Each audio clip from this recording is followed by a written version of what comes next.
hidup dan mati. Kalau kita melihat pelajaran Sekolah Sahabat kita di pelajaran yang ketiga memiliki sebuah judul yang sangat menarik yang berkata hidup dan mati. Dalam Filipi 1 ayat 21 dikatakan, karena bagiku hidup adalah Kristus dan mati adalah keuntungan.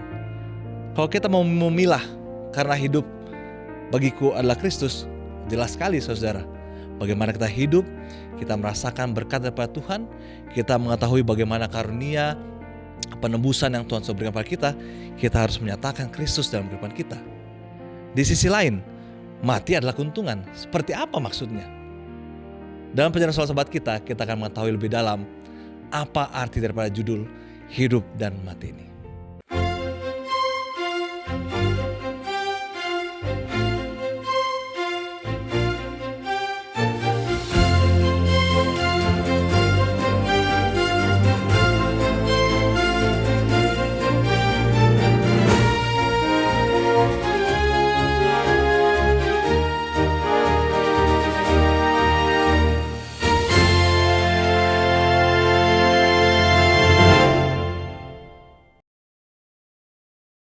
Shalom dan salam sejahtera kepada kita semuanya, kepada semua saudara yang menyaksikan dari mana saja.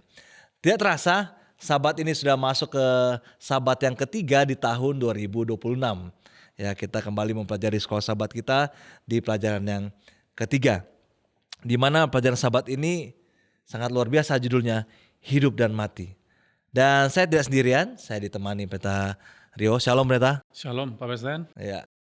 Jadi kembali lagi ya. Pelajaran kita hidup dan mati, judul yang luar biasa yang akan kita bahas di beberapa menit ke depan. Namun sebelumnya terlebih dahulu kita akan berdoa. Kita berdoa. Bapa kami di surga, saat ini Tuhan kami membutuhkan Roh Kudus-Mu agar apa yang kami diskusikan saat ini dapat kami mengerti, dan buat juga semua saudara yang menyaksikan di rumah ataupun dari mana saja juga dapat mengerti apa inti dari pelajaran ini, dan tentunya menjadi berkat buat kami semuanya. Inilah Tuhan yang menjadi doa kami berdoa dalam nama Yesus, amin. Amin. Baik, sekali lagi judulnya hidup dan mati. Ya, kalau saya lihat di belahan dunia ini ya, di banyak kepercayaan, ya kalau membahas mengenai kematian itu, wah bisa panjang lebar ya, dengan berbagai macam pandangan dan ide-ide lah pendeta ya. Tapi ya kalau kita bahas juga mengenai kehidupan juga panjang ya. Jadi artinya judul ini memang judul yang menarik yang bisa kita diskusikan dengan cukup mantap pasti di kelompok kita nantinya. Dan kalau saya melihat ayat intinya atau ayat hafalannya, yang saya yakin dan percaya juga banyak orang yang menghafalkan ayat ini sebagai salah satu ayat hafalan favoritnya ya. Filipi 1 ayat 21. Karena bagiku hidup adalah Kristus dan mati adalah keuntungan. Ini kalau buat saya statement atau kalimat yang sangat luar biasa pendeta ya. Sangat powerful kalau orang bilang ya. Bagiku hidup adalah Kristus dan mati adalah keuntungan. Kalimat dari seseorang yang bernama Paulus ya. Dari seorang yang bernama Paulus. Kalau kita lihat lagi di pendahuluannya, kalau kita hubungkan dengan judulnya, dikatakan hidup ini singkat dan sangat penting untuk memberikan dampak sebesar mungkin bagi kerajaan Allah dalam jangka tahun-tahun kehidupan yang Tuhan karuniakan kepada kita. Jadi kalau kita ngomong kehidupan ya, saya juga merasakan itu pendeta. Bahwa umur saya sekarang ini kalau mau dibilang mudanya, muda juga tidak muda, dibilang tua ya tidak tua juga, karena sekarang saya umur 38. Kadang ya kalau ngomong sama anak-anak remaja sudah dipanggil om. Tapi kalau ngomong sama yang lebih tua masih dipanggil dek. Jadi memang kalau mau dibilang tua juga ya ada tuanya, dibilang muda nggak muda juga. Tapi kalau saya hubungkan dengan hidup ini singkat, memang buat saya pribadi sampai di umur saya yang ke-38 ini saya merasakan singkat memang perjalanan kehidupan ini. Jadi sangat tepat di pendahuluan pelajaran kita mengatakan bahwa ketika hidup kita ini singkat ya kita harus memberikan dampak yang besar. Ya khususnya mengenai hal kerohanian. Saya sangat setuju sekali dengan kalimat ini ya. Lalu kalau kita lihat lagi di dalam pelajaran kita, walaupun kita berbicara mengenai hidup dan mati ya, judul besarnya, tapi saya melihat pelajaran kita juga membahas mengenai bagaimana kita memuliakan Tuhan, memuliakan Yesus. Pendeta, bagaimana pendeta bisa menjelaskan kepada kita dari judul ini lalu kita hubungkan dengan Kristus akan dimuliakan. Kira-kira apa yang pendeta mau jelaskan untuk hal ini? Oke, pelajaran kita ini berbicara tentang hidup dan mati. Ya tentunya setiap orang mau hidup dan orang takut untuk mati. Tapi di dalam ayat kita, dalam Filipi 1 ayat 21 ini menekankan bahwa karena bagiku hidup adalah Kristus dan mati adalah keuntungan. Ini adalah kata-kata dari seorang yang bernama Paulus, ya, yang dituliskan dalam kitab Filipi. Jadi ini adalah satu hal yang menunjukkan bahwa ia adalah seorang yang memuliakan Tuhan di dalam hidupnya. Ya, baik dalam hidup maupun dalam kematian, artinya walaupun dia mati, dia ingin tetap berada di dalam Kristus. Tentunya ini satu ironi dengan latar belakang seorang yang bernama Rasul Paulus ini. Ya, sebelumnya namanya adalah Saulus, semua kita bisa tahu.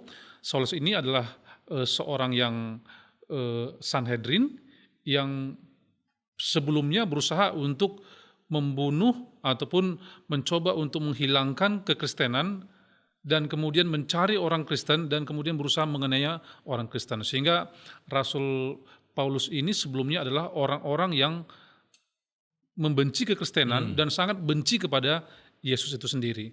Tapi pada saat ia bertemu dengan Yesus dan kemudian dia menerima Yesus, ya, maka ada satu perubahan yang terjadi dalam hidup Saulus menjadi Paulus. Ya, apa perubahannya? Yang tadinya dia membenci Yesus, sekarang dia adalah orang yang paling mencintai Yesus. Yang tadinya dia mencoba untuk menghilangkan kekristenan, tapi sekarang dialah yang menumbuhkan ataupun menambah, maksudnya menginjil sehingga banyak orang Kristen yang kemudian menjadi pengikut-pengikut Yesus. Jadi ini satu hal yang luar biasa. Seseorang yang tadinya membenci Yesus, sekarang dialah yang menjadi militan kepada Yesus. Bahkan dikatakan kematian pun apapun yang terjadi bagi Paulus, Kristus adalah yang terpenting dalam hidupnya. Ya, jadi memang sesuai juga penjelasan pendeta di mana Paulus dari seorang yang mau membasmi orang Kristen, sekarang jadi penginjil yang luar biasa ya. Iya. Ya, menjadi penginjil yang luar biasa. Dan saya lihat memang kenapa Paulus bisa buat hal demikian ya. Kalau saya baca di bawah dikatakan seperti yang di hari Minggu di bagian bawah, seperti Yesus yang mengorbankan segalanya demi keselamatan kita, Paulus juga rela untuk mengorbankan dirinya demi sesama orang percaya. Ya, jadi memang kenapa Paulus mau memberikan dirinya supaya Kristus bisa dimuliakan dari kehidupannya, karena Kristus pun sudah terlebih dahulu berkorban untuk kita. Dan itu hal yang sama yang mesti kita lakukan, pendeta ya. Iya. Dimana ketika Tuhan sudah mau berkorban untuk kita harus muliakan Tuhan melalui kehidupan kita. Jadi memang luar biasa perjalanan kita di Sabat ini. Lalu kalau kita pelajari lebih lanjut, khususnya ketika kita menjabarkan dari ayat hafalan kita ya, mati adalah keuntungan. Kira-kira keuntungan seperti apa, pendeta? Apakah kalau saya lihat ya, beberapa video-video di luar negeri atau mungkin di Indonesia ada kali ya, ketika orang sudah mengikuti asuransi kan, tapi kok nggak mati-mati tanda kutip, akhirnya mereka mencari cara bagaimana membohongi asuransi supaya cair ini ya. Jadi artinya apakah mati adalah keuntungan, apakah arahnya ke sana atau kemana ini, pendeta? Iya. Jadi mati adalah keuntungan, ini berbicara tentang sesuatu hal yang bukan bersifat duniawi. Tetapi pada saat Paulus mengatakan mati adalah keuntungan, ini selalu bersifat sesuatu yang bersifat rohani. Ya. Jadi kenapa dia mengatakan mati adalah keuntungan? Ini berbicara tentang apa yang akan ia terima, apa yang akan ia lihat pada saat setelah kematian ini. Jadi pada saat dia menyatakan hal itu, dia sedang menunjukkan imannya kepada Yesus. Kenapa? Karena dia mengetahui kalau ia mati di dalam Kristus, maka pada saat Yesus datang kali kedua, maka pada saat matanya terbuka, maka dia akan melihat Kristus. Ya, jadi kenapa dia katakan mati adalah keuntungan bagiku? Ya karena dia meyakini tentang Yesus. Dia yakin kalaupun dia mati dalam pelayanannya, pada saat Yesus datang kali kedua, maka dia akan melihat kemuliaan dari Yesus itu sendiri. Jadi sehingga dia katakan matilah keuntungan bagiku. Kenapa? Karena dia berbicara tentang sesuatu hal yang bersifat rohani, yaitu satu janji atau kepastian yang diberikan oleh Yesus yang ia pelajari di dalam Alkitab, dia tahu bahwa setelah kematian ada kebangkitan kepada orang yang percaya. Jadi pada saat dia mati, contohnya seseorang mati, ya, maka itu kemudian pada saat dia sudah datang kali kedua, dia bangun, kemudian yang dilihat adalah wajah Yesus itu sendiri, ya, Allah, kemuliaan Allah itu. Tentu satu hal yang luar biasa, ya, menyenangkan, menemukan sesuatu yang sudah lama kita tunggu-tunggu. Dan inilah yang dikatakan oleh Rasul Paulus, mati adalah keuntungan kepadaku. Jadi kematian di sini berbicara tentang hal yang bersifat rohani. Jadi kalau duniawi kan kita semua takut mati, Pak. Ya, Makanya ya, kalau ya. kita sakit langsung pergi ke rumah sakit. Tapi Langsung ini cari obat. berbeda. Ya, ini berbeda. Ini karena dia berbicara tentang hal-hal yang sifatnya rohani. Oke, Pendeta. Saya mau coba hubungkan ke sini. Apakah pelajaran kita arahnya ke sana? Kan mati adalah keuntungan. Kita sering juga mendengarkan ajaran bahwa ya ketika kita sudah mati kita sudah berada di pangkuan Bapa di surga katanya. Ya, betul. Ya. Atau kalau orang yang ya ketika orang mungkin keluarganya, anaknya atau orang tuanya meninggal, oh tenang sudah nggak sakit lagi dia, sudah tenang di surga katanya. Nah, apakah ada arah ke sana mati adalah keuntungan, Pendeta? Atau ini hal yang bagaimana, Pendeta? Iya, kita akan pelajari setelah di dalam diskusi ini. Jadi gini, setelah manusia jatuh ke dalam dosa, maka setiap manusia akan mati akibat dari dosa itu. Berbeda dengan upah dosa, ya. Upah dosa itu adalah neraka, ya, maut itu. Tapi karena dosa itu menyebabkan semua manusia akan mati. Siapapun dia di muka bumi ini dia akan mati. Kemudian kecuali pada saat dia sudah datang kali kedua, ada orang yang tidak mengalami kematian, ya. Dia akan diubahkan. Tapi secara umum manusia itu akan mati. Jadi kalau berbicara tentang kematian, ini berbicara tentang ide juga di sini pelajaran sekolah sahabat kita katakan. Karena setan juga ingin mengaburkan pemahaman dari Alkitab tentang kematian. Jadi setan itu berusaha bagaimana caranya supaya orang-orang Kristen itu bisa mempercayai sesuatu yang orang banyak kirain betul, tapi sebenarnya itu bertentangan dengan Alkitab. Jadi banyak orang katakan seseorang mati, oh sekarang dia ada di surga. Apakah itu betul? Kalau kita baca dalam Alkitab, kita tidak akan menemukan alasan teologis orang yang mati langsung masuk surga. Coba contoh kayak gini, Pak Besten. Saya kebetulan bapak saya sudah meninggal dunia. Kalau seandainya bapak saya meninggal dunia, dia langsung masuk surga, kemudian pada saat dia ada di surga, dia lihat saya menderita di muka bumi ini, contohnya nggak bisa makan, sulit dan sebagainya. Ya tentunya dari surga dia melihat, wah sedih dia ya, padahal surga itu adalah tempat sukacita, tempat yang penuh dengan kebahagiaan. Jadi konsep yang menyatakan orang yang mati langsung masuk surga, tidak ada dalam Alkitab doktrin yang menyatakan orang mati langsung masuk surga. Tidak ada. Ya kalau kita baca Alkitab, tidak ada itu. Ya seperti itu. Jadi itu bukan hal yang alkitabiah lah ya kalau kita Tidak bilang ya. Alkitabiah. Dan memang menarik ya, di pelajaran kita juga ada satu contoh yang membuat saya sedikit ya tersenyum atau tertawa kecil, Pendeta. Di sini menceritakan kembali mengenai Lazarus yang Ya, waktu betul. dibangkitkan Yesus. Bagaimana kita tahu bahwa Lazarus sudah 3-4 hari Ya. meninggalnya. Apa tanda kutip ya, apakah itu bukannya hal yang lucu ya, Lazarus sudah enak di surga dia, tiba-tiba Yesus panggil turun lagi ke dunia, kan itu kalau mau dipikir-pikir jadi hal yang lucu ya. Lazarus sudah tenang-tenang di surga, sudah Ya konsepnya, kalau kita percaya orang mati langsung masuk surga, kita ambil konsep dari Lazarus, harusnya dia sudah senang di surga. rugi ya, Pak. Rugi. Kalau dia turun lagi, misalnya hidup lagi di muka bumi, pasti dia protes kepada Yesus kan. Betul, Saya sudah betul, enak-enak di surga, kenapa saya dikembalikan lagi ke dunia ini? Gitu. betul. Itu kalau kita lihat dari kisah dari seorang Lazarus ya. Jadi artinya secara alkitabiah memang tidak ada hal itu ya. Ya tidak ada. Dan juga kalau kita mau ibarat kita mau membayang-bayangkan atau melogikakan kisah Lazarus, ya betul kata pendeta, dia pasti akan protes, loh saya sudah tenang kok di surga, ngapain saya dibangkitkan? Cuma kan kenyataannya tidak tercatat hal tersebut. Iya. Jadi artinya memang mati adalah keuntungan, ini adalah ketika kita percaya dan yakin bahwa Yesus akan membangkitkan kita ya. Betul. Yesus akan membangkitkan kita. Oke, terus dalam pelajaran kita, ketika kita sudah yakin betul bagaimana Yesus itu dapat menjadi pengaruh yang sangat luar biasa dalam kehidupan kita, lalu dikatakan juga dalam kehidupan kita ini kita harus bisa bersatu juga ya pendeta ya. Iya. Dalam pelajaran kita ya, berdiri teguh dalam kesatuan. Kalau saya lihat di Filipi 1 ayat 27, dikatakan hendaklah hidupmu berpadanan, atau kalau di sini katakan politeumai, yang berarti hidup sebagai warga negara. Hidup sebagai warga negara bukan dari kerajaan duniawi manapun, melainkan sebagai warga kerajaan sorga. Oh, ini ayat ini juga luar biasa ya.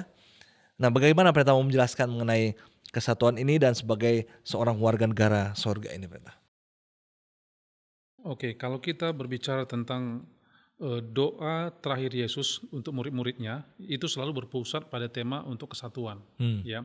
Jadi Yesus memberikan nasihat, kemudian memberikan pesan kepada murid-muridnya, dan itu selalu berbicara tentang kesatuan. Kenapa? Karena Yesus tahu kalau seandainya murid-murid ini tercerai belai dan kemudian tidak ada persatuan di antara mereka, maka misi itu akan gagal, ya. Misi penyelamatan, misi yang untuk memberitakan kebenaran kepada orang banyak akan hilang kalau seandainya murid-murid itu tidak bersatu satu dengan yang lainnya. Jadi Yesus menekankan pentingnya persatuan untuk menyatakan misi itu. Jadi misinya apa? Misinya adalah misi keselamatan, supaya orang yang berdosa bertobat dan kemudian kembali kepada Tuhan. Kan itu misi kita. Misi kita adalah untuk supaya orang-orang itu bisa mengenal Yesus, kemudian kita memberitakan tentang firman Tuhan ini, dan kemudian mengajak semua orang untuk apa? Untuk mereka juga siap untuk menantikan datang Tuhan yang kedua kali. Jadi persatuan itu penting. Tidak hanya di zaman murid-murid, tetapi di zaman kita ini juga persatuan itu adalah salah satu hal yang penting. Saya coba bacakan di sini. Seringkali perpecahan katanya di dalam gereja pada akhirnya berakar pada kesombongan. Saat kesombongan dan ambisi dunia dipelihara, Roh Kristus telah meninggalkan mereka dan persaingan, perselisihan, serta pertikaian masuk untuk mengalihkan perhatian dan melemahkan gereja. Testimonies for the Church, volume 5, halaman 240-241. Jadi di sini dikatakan, apa sih yang membuat perpecahan terjadi kepada murid-murid di zaman Yesus? Ya, kalau kita di zaman Yesus, mereka semua ingin menjadi apa? Orang yang duduk di sebelah kanan atau sebelah kiri Yesus. Sehingga terjadi di antara mereka persaingan. Ya. Dan kemudian di sini kan di gereja sekarang ini kenapa terjadi perpecahan?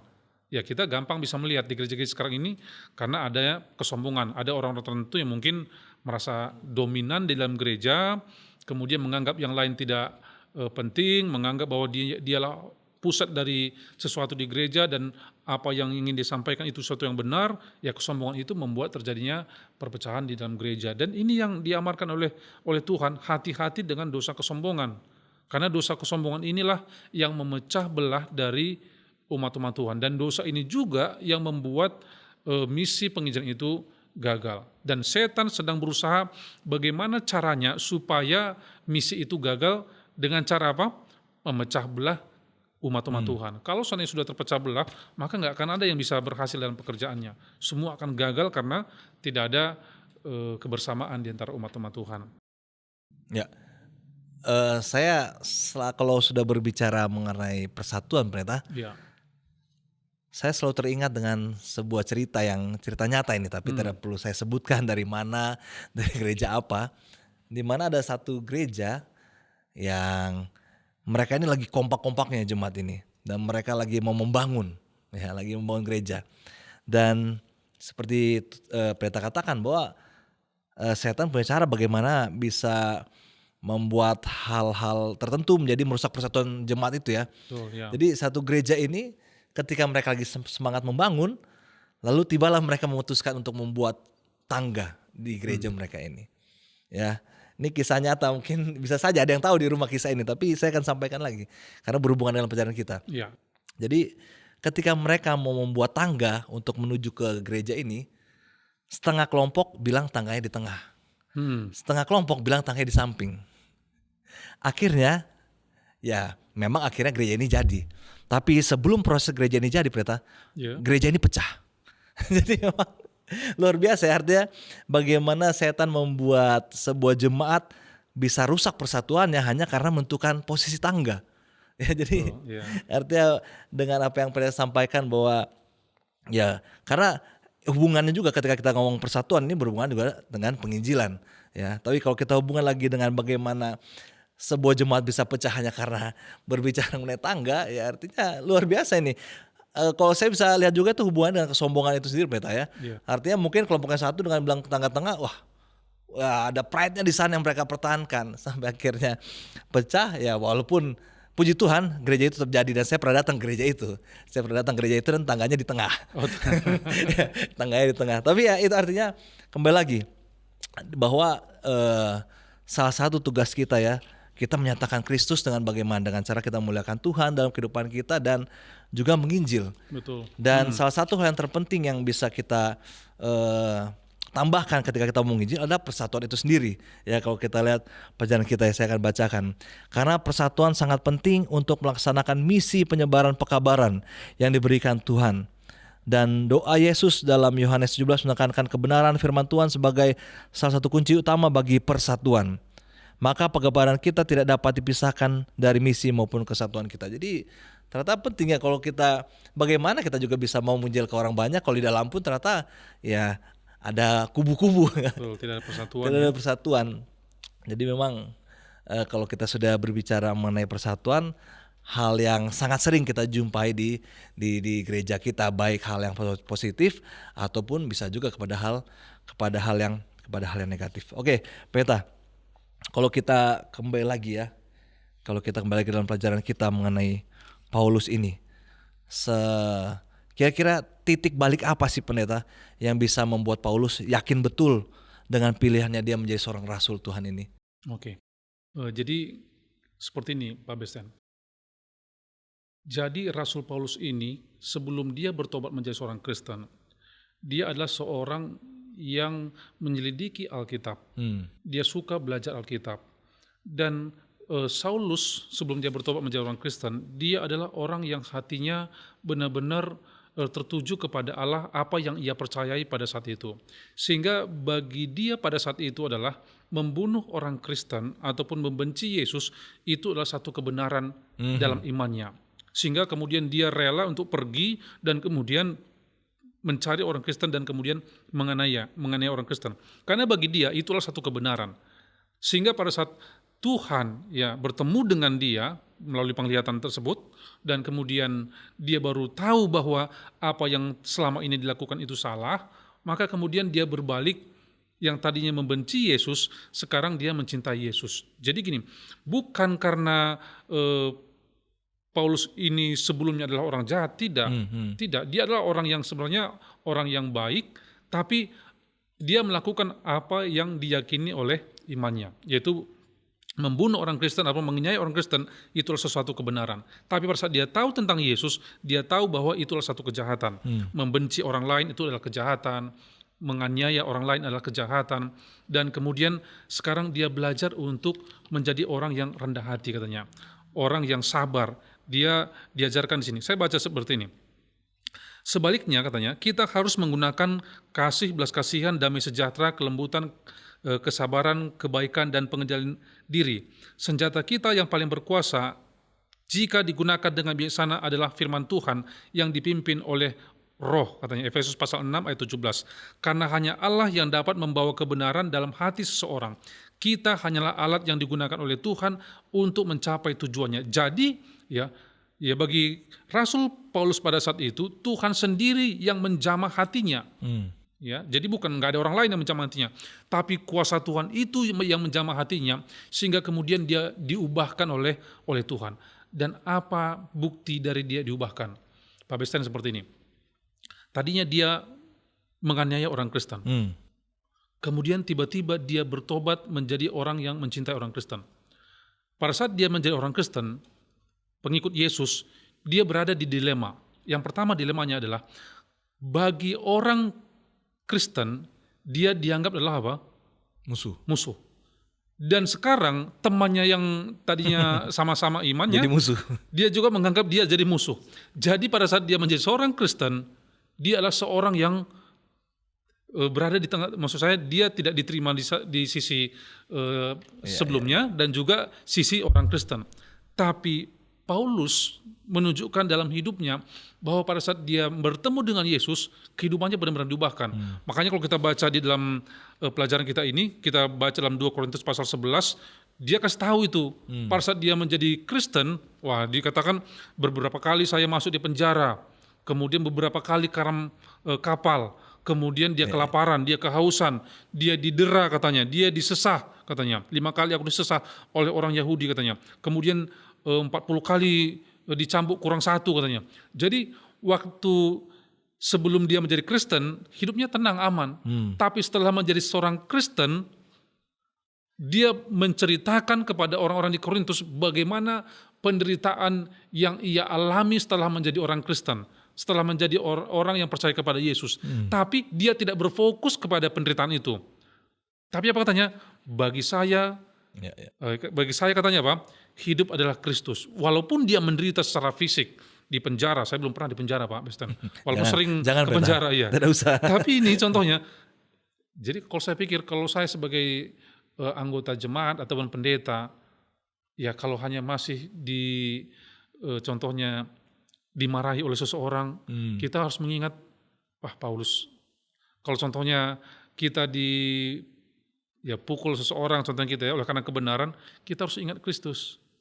Kalaupun contohnya di jemaat, ada hal-hal yang kita tidak rasa diperlakukan tidak baik kepada kita, tidak adil kepada kita harus ingat pengalaman dari Paulus, ya, bahwa walaupun dia menderita, tapi dia selalu ingat Yesus. Jadi Bapak Ibu yang kasih dalam Tuhan, kalau di gereja contohnya adalah hal yang mungkin menyinggung hati saudara, kemudian mungkin ada hal-hal yang mungkin rasa saudara tidak adil, diperlakukan mungkin tidak sesuai dengan apa yang saudara harapkan, harus selalu memikirkan tentang siapa itu Paulus, bagaimana Paulus menderita menjadi orang Kristen pada saat itu, tetapi dalam hatinya Yesus lebih utama dari segala sesuatu. Sama seperti Yesus juga, dia adalah pemilik segala sesuatu di alam semesta ini, tapi dia rela menderita hanya untuk menyelamatkan saya dan saudara, untuk kita bisa bersama-sama dengan Tuhan. Jadi ini pengalaman seorang yang bernama Paulus itu, ya, bagaimana dia menyerahkan hidupnya sepenuhnya kepada Tuhan. Jadi kalau saya ambil satu kalimat, pada saat dia menjadi orang Kristen, satu kalimat yang saya ingin garis bawahi adalah dia punya komitmen, ya, kata komitmen tentang apa? Imannya. Apapun yang terjadi, komitmennya adalah saya selalu berjalan bersama dengan Yesus Kristus. Mungkin seperti itu. Oke, pendeta. Saya tertarik dengan penjelasan pendeta ketika Paulus ini dia bisa berbalik karena dia juga ternyata mendalami firman Tuhan. Betul, ya. Nah, itu poin penting buat saya, pendeta. Ya, artinya ketika dia awalnya menurut dia menyiksa orang Kristen adalah hal yang benar menurut apa yang dipelajari, ternyata ketika dia mempelajari lebih dalam dan mendapat karunia dari Tuhan, dia bisa melihat bahwa bukan itu cara yang sebenarnya, dan dia melihat bagaimana keselamatan karunia itu datang daripada Yesus. Namun itu yang saya garis bawahi, dia bisa mengalami perdebatan yang begitu karena juga mempelajari bagaimana firman Tuhan itu yang sebenarnya. Itu poin penting juga yang bisa kita ambil dari seorang Paulus. Tadi pendeta juga sudah menjelaskan bagaimana Paulus dalam kehidupannya, ya, dia di depan orang Kristen dianggap musuh. Ya. Sekarang di depan teman-temannya juga, ya, dianggap musuh juga karena dia sudah menjadi seorang Kristen. Jadi akhirnya saya bisa melihat bahwa Paulus ini seorang yang tidak kenal takut, berarti, ya. Kira-kira pendeta, menjadi seorang yang tidak kenal takut seperti Paulus menurut pelajaran kita itu seperti apa sih, pendeta? Jadi inilah yang menjadi pelajaran kita dari kehidupan seorang yang bernama Paulus itu sendiri. Paulus sebelum dia menjadi orang Kristen, dia adalah seorang yang menyelidiki, membaca Alkitab, dan kemudian menghidupkan apa yang dia pelajari. Dan pada saat dia menerima terang kebenaran itu, maka dia lebih daripada sebelumnya. Dia kemudian mempelajari, kemudian menghidupkan, bahkan dia menjalankan misi itu sendiri. Sehingga kemudian kehidupan Paulus adalah kehidupan yang, ya, kalau kita baca dalam Alkitab, mungkin 2/3 dari tulisan-tulisan ini dia sendiri, ya, yang menuliskan dalam Alkitab. Jadi ini contoh bagaimana seseorang yang pada saat dia menerima Yesus, dia merasakan bagaimana tadinya dia adalah orang yang paling berdosa, kan dia mengenai orang Kristen, dia merasa, wah, saya ini adalah orang yang paling berdosa, ya, saya sudah menganiaya orang-orang yang tidak bersalah. Saya ini adalah orang yang membenci Allah.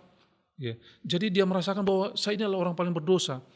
Dan kemudian pada saat dia tahu bahwa dia sudah diampuni oleh Allah akan dosa-dosa yang dilakukan selama ini, maka dia merasakan satu sukacita, merasakan bagaimana dosanya itu diampuni. Sehingga kemudian dia merasakan pentingnya bagi orang-orang yang belum merasakan kasih itu, maka dia menyampaikan tentang kasih Yesus. Dan kalau kita ingat, ya, kemana saja Paulus pergi, dia selalu menyampaikan tentang siapa itu Yesus, Ya. kebaikan Yesus. Sehingga banyak sekali orang-orang yang kemudian mengenal Yesus walaupun tidak pernah bertemu, ya, tidak pernah bertemu. Bahkan dikatakan sampai mati pun kehidupan Rasul Paulus itu menjadi pelajaran kepada orang banyak. Saya mau bacakan juga dari satu kutipan dari buku SDA Bible Commentary, ini volume 7 halaman 160, dikatakan seperti ini. Paulus percaya bahwa kematiannya akan menandai puncak dari pekerjaan misionarisnya. Ya. Selain itu, ia sepertinya berpikir bahwa menyerahkan hidupnya akan mendorong jemaat Filipi untuk lebih banyak berkorban, atau dapat menyebabkan beberapa orang akan menyelidiki iman yang dipegang teguh olehnya. Jadi bagi Paulus pada saat itu, kalau dia pun seandainya mati dalam imannya, dia percaya itu akan mengubahkan orang-orang yang ada di Filipi. Iman mereka akan dikuatkan. Dan mungkin akan banyak orang-orang yang tadinya tidak mengenal kebenaran itu akan menyelidiki kenapa dia setia kepada imannya. Saya ambil contoh seperti ini Pak Bisten. Waktu mama saya menjadi seorang Kristen Advent, bapak saya itu paling benci. Jadi kalau dia pergi ke gereja itu nggak boleh, mama saya. Kemudian kalau ketahuan dia pergi ke gereja, bapak saya akan ambil Alkitabnya, kemudian dirobek, dibakar dan sebagainya. Baju-baju gerejanya dirobek dan sebagainya. Karena dia sangat benci sekali kepada Advent. Kami anak-anaknya pada saat itu melihat, kenapa mama saya seperti ini? Kenapa dia begitu teguh kepada imannya yang baru itu? Kemudian waktu kami tanya, kenapa mama tetap setia pergi ke gereja Advent? Kemudian dia sampaikan bahwa gereja Advent itu adalah gereja yang benar, yang menuruti Alkitab. Hari Sabat, Yesus pergi ke gereja pada hari Sabat. Yesus tidak pernah, maksudnya mengganti hari Sabat kepada hari yang lain. Dia ceritakan tentang hari Sabat. Jadi kami berpikir, kami belajar, oh apa itu hari Sabat?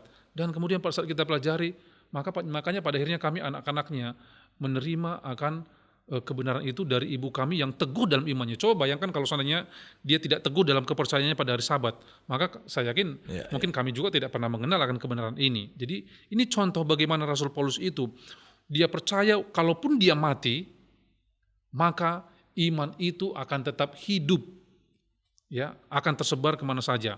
Ya makanya Paulus banyak menulis buku, dia tidak pernah pergi ke satu tempat ke tempat yang lain, tetapi surat-surat yang dituliskan itu, kemudian firman Tuhan yang dituliskan itu sampai kemana-mana yang mengubahkan kehidupan orang banyak. Itu dia. Ya. Ketika pendeta menjelaskan, ketika Paulus berani mati untuk menyatakan Kristus dalam kehidupannya, bisa menjadi pengaruh buat orang banyak. Betul. Pengalaman pendeta juga melalui orang tua pendeta ya, dari ibu yang akhirnya bisa menjadi pembelajaran buat pendeta. Saya teringat juga dengan kisah di India pendeta, mengenai latar belakang lagu dari I Have Decided to Follow Jesus, di mana sebuah keluarga ya, mereka menyatakan ingin mengikuti Yesus, akhirnya mereka dibunuh di kampungnya mereka oleh kepala sukunya.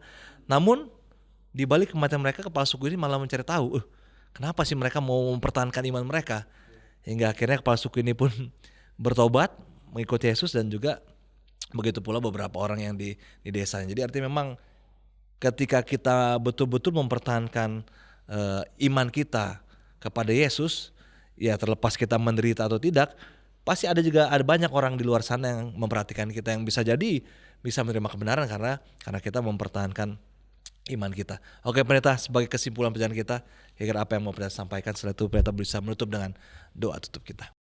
Oke, jadi ada juga saya tambahkan sedikit seperti ini. Dikatakan seperti ini, seperti Yesus yang mengorbankan segalanya demi keselamatan kita, Paulus juga rela untuk mengorbankan dirinya demi sesama orang yang percaya. Ya, kemudian, namun ironisnya katanya, semakin seseorang mengikuti teladan Yesus, semakin banyak orang yang justru tidak menyukainya atau menghargainya. Memang setiap orang yang mau hidup beribadah di dalam Kristus Yesus akan menderita aniaya. Namun orang-orang hidup Kristen yang setia tetap menjadi salah satu cara terkuat untuk memuliakan Allah dan menyatakan kebenaran Injil. Jadi sebagaimana Yesus menghidupkan, menunjukkan tentang kebenaran itu, dan kemudian Rasul Paulus juga menghidupkan, menyatakan tentang kebenaran itu, maka dia menghadapi satu masa-masa penganiayaan.